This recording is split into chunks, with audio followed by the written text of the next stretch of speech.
सकाळच्या बातम्यांची सुरुवात एका महत्त्वाच्या बातमीने आपण करणार आहोत। राज्यातील राजकीय नेत्यांच्या अपघाताची मालिका सुरूच असल्याचं पाहायला मिळतंय। प्रहार जनशक्ती पक्षाचे आमदार बच्चू कडू यांचा अमरावतीमध्ये अपघात झालाय। सकाळी 6:30च्या दरम्यान रस्ता ओलांडत असताना भरधाव बाईक स्वाराची त्यांना जोरदार धडक बसली। ही धडक इतकी जबरदस्त होती की कडू थेट डिव्हायडरवर आदळले। या धडकेत बच्चू कडू यांच्या उजव्या पायाला आणि डोक्याला गंभीर दुखापत झालेली आहे। त्यांच्यावर सध्या खासगी रुग्णालयात उपचार सुरू आहेत। त्यांच्या डोक्याला 4 टाके देखील पडले।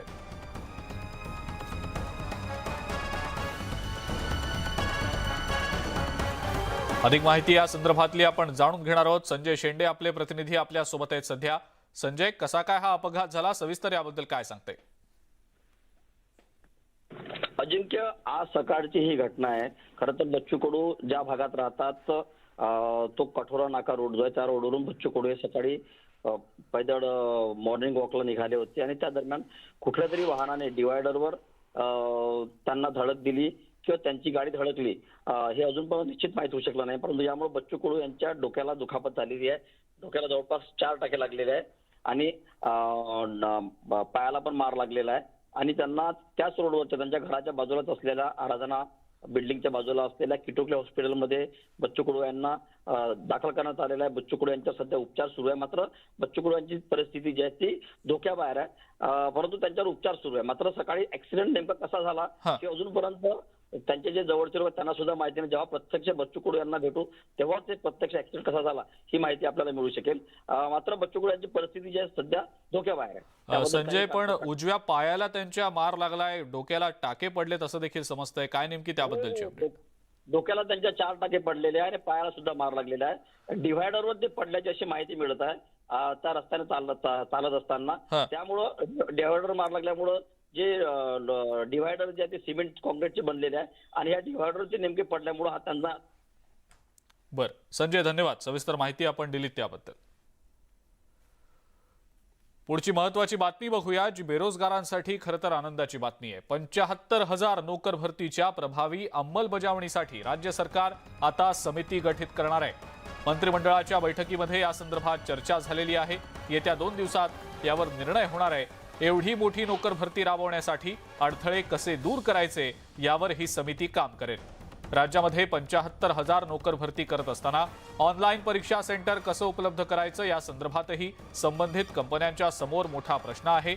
नोकर भरतीची ही प्रक्रिया राबवण्यासाठी राज्य सरकारनं TCS आणि IBPS या कंपन्यांची नियुक्ती केली आहे। मात्र या कंपन्यांकडे मर्यादित परीक्षा सेंटर आहेत, त्यामुळे येत्या 2 दिवसात यावर निर्णय घेतला जाणार आहे। पुढची आणखीन एक महत्त्वाची बातमी बघूया। महानगरपालिकेतल्या स्वीकृत सदस्यांच्या बाबतीमध्ये आता राज्य सरकारच्या वतीनं अतिशय महत्त्वाचा निर्णय घेण्यात आलेला आहे। मंत्रिमंडळ बैठकीमध्ये महानगरपालिकेतील स्वीकृत सदस्य संख्येच्या बाबतीत निर्णय झालाय। यापुढे महानगरपालिकांमध्ये स्वीकृत सदस्यांची संख्या 10 पर्यंत असू शकते। महानगरपालिकेतील एकूण सदस्य संख्येच्या 10% किंवा एकूण 10 नगरसेवक यापैकी जी संख्या कमी असेल तितकेच नगरसेवक स्वीकृत सदस्य म्हणून निवडले जाणार आहेत। राज्य सरकारच्या या नव्या निर्णयामुळे सगळ्याच राजकीय पक्षांना याचा फायदा होणार आहे। पक्षातल्या ज्या मंडळींना निवडून येता आलेलं नाही त्यांचं पुनर्वसन करण्याकरता हा निर्णय फायद्याचा ठरणार आहे। महापालिकेच्या बाबतीत जे स्वीकृत सदस्य आहेत त्या बाबतीमध्ये एक महत्त्वपूर्ण निर्णय घेतला गेला आणि त्यामध्ये 10% किंवा 10 म्हणजे 100च्या वर जर असतील तर त्या ठिकाणी समजा 150 सदस्य आहेत तर त्या ठिकाणी 10 पर्यंत, आणि जर समजा 74 आहे तर धुळ्याला जळगावला आमच्याकडे 74 सदस्य आहेत, कुठे 65 आहेत तर त्या ठिकाणी 10%च्या मर्यादेमध्ये म्हणजे त्या ठिकाणी 6 राहतील 5 राहतील। पण ज्या ठिकाणी सदस्य जास्त आहेत 125, 150, 200 पण त्या ठिकाणी 10 पेक्षा जास्त राहणार नाहीत अशी या ठिकाणी एक नवीन अमेंडमेंट त्या ठिकाणी करण्याच्या दृष्टीने आम्ही निर्णय त्या ठिकाणी घेतलेला आहे। अधिकारामध्ये त्यांनी हा निर्णय घेतला असेल। नॉमिनेट करण्याचं स्वीकृत तज्ज्ञ म्हणून घेण्याची जी हे आहे, एक तर आपण एकनाथ शिंदे असतानाच प्रत्येक नगरपालिकेत एकनाथ शिंदे नगरविकास मंत्री असताना त्यांनी प्रस्ताव आणला आणि वॉर्ड रचना आणि संख्या वाढवण्याचं काम हे त्यांच्या काळात केलं. त्यावेळी देखील आम्ही ही संख्या वाढवणं योग्य नाही सांगत होतो. आता बसायला जागा त्या सभागृहामध्ये आहे, त्याच्या मर्यादेत तरी ही संख्या असेल अशी आपण अपेक्षा करूया.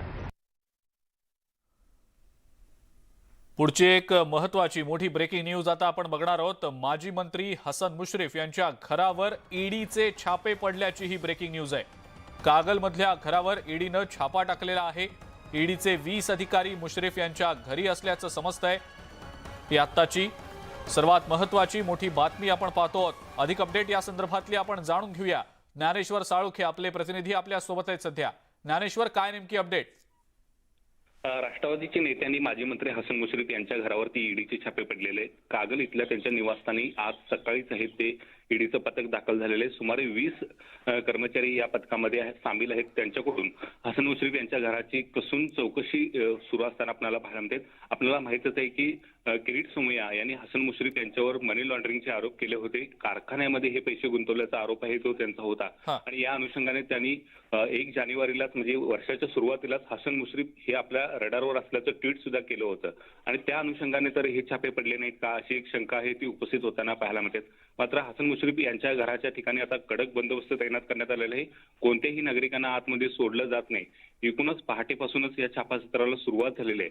आणि ईडीच्या अधिकाऱ्यांच्या हातात नेमकं आता काय लागतंय हे सुद्धा आता पाहणं महत्वाचं असणार आहे. बरं ज्ञानेश्वर, नेमके किती काळ हे छापे असणार आहेत? ही चौकशी नेमकी किती काळ असेल? काय नेमकी त्याबद्दलची अपडेट?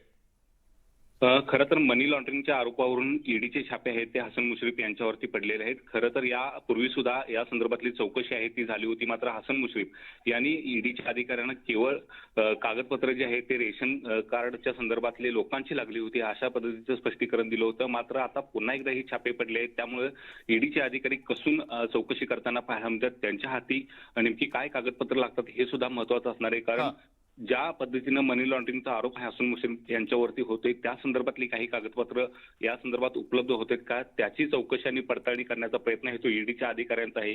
कारण कारखान्यामध्ये मोठी रक्कम आहे ती गुंतवल्याचा आरोप आहे तो हसन मुश्रीफ यांच्यावरती होते. यापूर्वी त्यांच्या मुलांच्या घरावरती सुद्धा पुण्यामध्ये अशा संदर्भातले छापे पडले होते. मात्र नेमके त्या छाप्यात काय हाती लागलं हे स्पष्टीकरण ईडीने दिलं नसलं तरी आज पुन्हा एकदा छापे आहेत ते त्यांच्या घरावरती पडलेत. बहुतांश काळ ही छापे चालण्याची शक्यता व्यक्त केली जाते. संध्याकाळपर्यंत हे छाप्याचं काम पूर्ण होईल अशी शक्यता सूत्रांच्याकडून मिळते. मात्र एकूणच हसन मुश्रीफ पुन्हा एकदा ईडीच्या रडारवर आल्याचं पाहायला मिळते आणि त्यांच्या घराच्या भोवती कडक असा पोलीस बंदोबस्त आहे तो आज तैनात करण्यात आलेला आहे. बरं ज्ञानेश्वर, हसन मुश्रीफ यांची या संदर्भातली प्रतिक्रिया नेमकी अद्यापपर्यंत समोर आलेली आहे का? या संदर्भात आपण माहिती जाणून घेऊच या. पण तत्पूर्वी आपण राष्ट्रवादी काँग्रेसकडनं या संदर्भातली प्रतिक्रिया जाणून घेऊया. महेश तपास आहेत आपल्यासोबत, त्यांची या संदर्भातली काय नेमकी भूमिका आहे? महेशजी, आपलं स्वागत न्यूज 18 लोकमतमध्ये. मुश्रीफांच्या घरावर ईडीचे छापे पडल्याची ही बातमी आहे, आपली पहिली प्रतिक्रिया. मुश्रीफ साहेबांच्या इकडे ईडीचे छापे पडले अशी बातमी आमच्याकडे पण येत आहे. परंतु वास्तविक जर पाहिलं तर मुश्रीफ साहेबांच्या संदर्भामध्ये मागच्या काही काळामध्ये जेव्हा महाविकास आघाडीचं सरकार होतं तेव्हाच त्यांना ईडीचे छापे पडतील, सीबीआयची इन्क्वायरी होईल असं त्यांच्याबद्दल भारतीय जनता पार्टीचे काही लोक बोलत होते. परंतु तीच लोक जेव्हा आता नवीन सरकारमध्ये किंवा एकनाथ शिंदेजींच्या आणि भारतीय जनता पार्टीच्या सरकारमध्ये असे अनेक लोक आहेत ज्यांच्यावर ईडीचे छापे पडलेले आहेत, त्यांच्या संदर्भामध्ये आता मौन पाळण्याचं काम भारतीय जनता पार्टीने केलेलं आहे. मुश्रीफ साहेब पश्चिम महाराष्ट्रातले एक चांगले मोठे नेते आहेत, मायनॉरिटीचे नेते आहेत आणि त्याचबरोबर सगळ्यांना एकत्र करून ते काम करतात.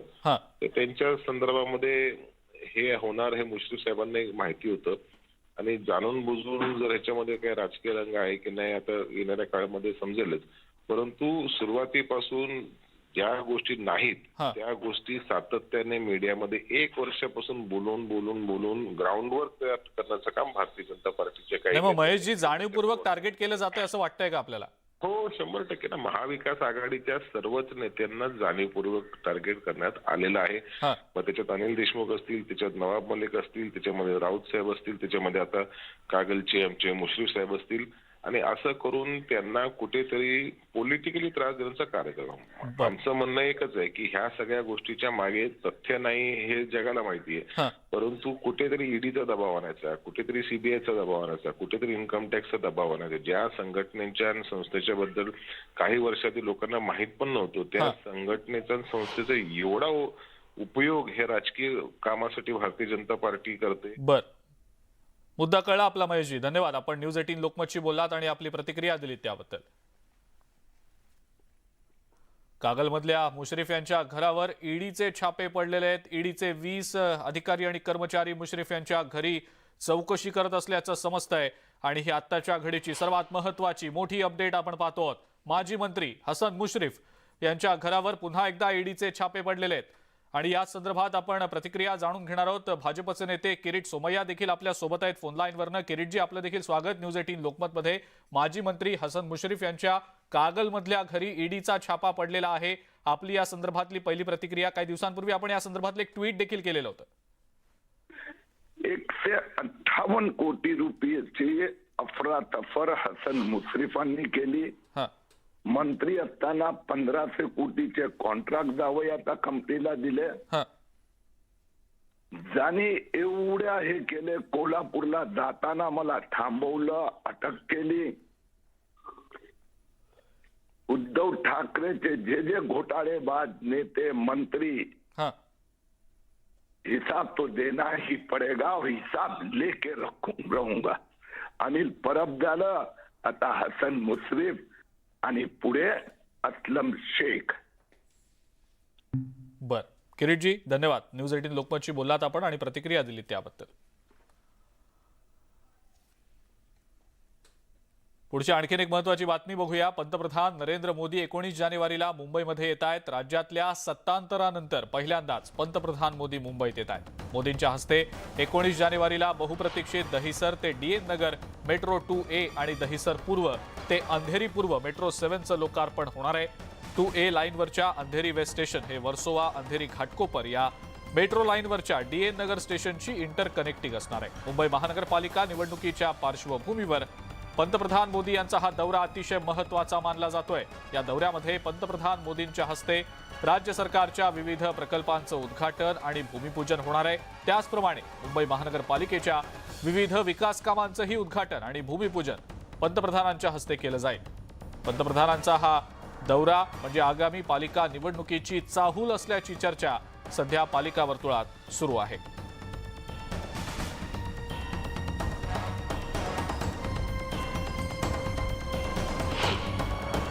अंधेरी ते दहिसर, अंधेरी पश्चिम ते पोईसर या 2 मेट्रोच्या लाईन 19 तारखेला लोकार्पण होणार आहे. मुंबई म्हणजे समुद्राने वेढलेली मुंबई आहे. त्या समुद्राच्या पाण्यामध्ये सांडपाणी प्रक्रिया न करता जातंय. शिवसेना उद्धवजींची 25 वर्ष केवळ बोलगेवडेपणा करते. त्या सगळ्या निविदांना अंतिम मान्यता देऊन कोर्टाच्या अधीन राहून वर्क ऑर्डर दिल्या गेल्यानंतर 28,000 कोटीच्या सांडपाणी प्रक्रिया केंद्र जे मुंबईला आवश्यक आहे, पर्यावरणपूरक आहे, त्या कामाचं भूमिपूजन होत आहे. मुंबईतल्या सिमेंट कॉन्क्रीटच्या रस्त्यांची आवश्यकता आणि मागणी 6,000 कोटीचे 400 रस्ते आणि चांगल्या दर्जाचे कंत्राटदार मुंबई महापालिकेत पहिल्यांदा येऊन करणार आहेत, त्याचं भूमिपूजन आहे. 52 ठिकाणी आपलं दवाखाना मुंबईकरांच्या सेवेत येतोय. पालिका निवडणुका लांबणीवर पडल्यामुळे महानगरपालिकेवर सध्या प्रशासक नियुक्त आहेत. मुंबई महानगरपालिकेचा अर्थसंकल्प आता तोंडावर आलेला असून अर्थसंकल्प तयार केला जातोय. महानगरपालिकेचे प्रशासक म्हणून आयुक्तांनी अर्थसंकल्प तयार करताना केवळ प्रशासकीय अधिकाऱ्यांसोबतच चर्चा न करता आमदार आणि खासदारांसोबतही चर्चा करावी अशी मागणी भाजपचे आमदार योगेश सागर यांनी केलेली आहे. आपण केवळ प्रशासक म्हणून प्रशासकीय अधिकाऱ्यांबरोबर चर्चा न करता मुंबई शहरातील सर्व आमदार व खासदार यांना एकत्रितपणे बोलवावे. त्यांच्या काही सूचना असतील, त्यांच्या आढाव्याच्या संदर्भातील काही मंतव्य असतील, ते लक्षात घेऊन पुढच्या अर्थसंकल्पाची तयारी व्हावी, जेणेकरून मुंबईच्या विकासाची, रस्त्याची कामं असो, पाण्याची कामं असो, सिवर लाईनची कामं असो, सुशोभीकरणाची कामं असो किंवा अन्य प्रकल्पाची कामं असो, त्या कामाला सुस्पष्टता येईल. उस्मानाबाद मधली पुढची बातमी आहे. थकीत ऊस बिल देण्याच्या मागणीसाठी पेट्रोल घेऊन शेतकरी पाण्याच्या टाकीवर चढल्याचं पाहायला मिळालंय. लोकमंगल साखर कारखाना शेतकऱ्यांच्या मागणीकडे दुर्लक्ष करत असल्यानं लोहारा तालुक्यातल्या होळी इथल्या शेतकऱ्यांनी हे शोले स्टाईल आंदोलन सुरू केलंय. आंदोलन सुरू झाल्यानंतर कारखाना प्रशासनाची चांगलीच भंबेरी उडालेली होती. कारखाना प्रशासनानं बैठक घेत प्रश्न मार्गी लावण्याचं लेखी आश्वासन दिल्यानंतरच अखेर शेतकऱ्यांनी आंदोलन मागे घेतलं.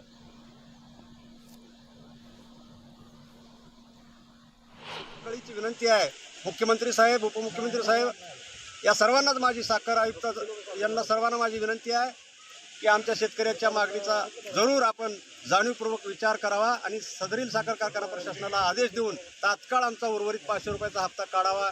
नाहीतर जर काही कायदा आणि सुव्यवस्थेचा प्रश्न निर्माण झाला तर या सर्वाला आपलं प्रशासन जिम्मेदार राहील. ब्रेकिंग न्यूज मगाशी आपण बघितली. पुन्हा एकदा आपण याच संदर्भातली अपडेट बघणार आहोत. हसन मुश्रीफ यांच्या घरावर ईडीचे छापे पडलेले आहेत. मुश्रीफ यांच्या कागलमधल्या घरावर ईडीनं छापा टाकलेला आहे. ईडीचे 20 अधिकारी आणि कर्मचारी मुश्रीफ यांच्या कागलमधल्या घरी चौकशी करतायत. माजी मंत्री हसन मुश्रीफ यांच्या घरावर पुन्हा एकदा ईडीचे छापे पडलेले आहेत.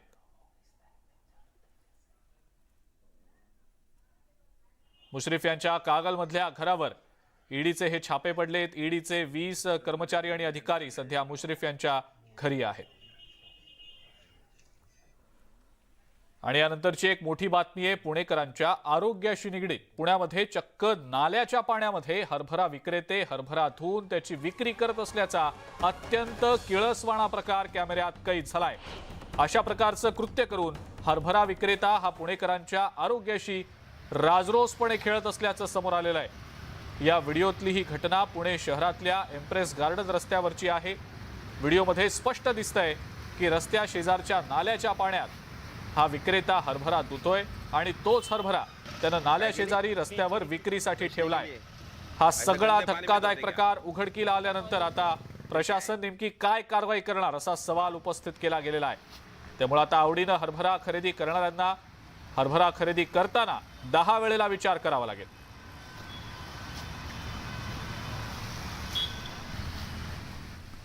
मुंबईतल्या अंधेरी इथल्या गोखले पुलाच्या पाडकामासाठी 5 दिवसांचा रात्रकालीन ब्लॉक घेण्यात आलाय. 10 ते 15 जानेवारी दरम्यान मध्यरात्री 12:45 पासून ते पहाटे 4:45 हा ब्लॉक घेण्यात येणार आहे. या काळामध्ये काही लोकलच्या फेऱ्यांमध्ये सुद्धा बदल करण्यात आलेला आहे. रात्री उशिरा धावणाऱ्या धीम्या लोकल या जलद मार्गावर वळवण्यात येणार आहेत.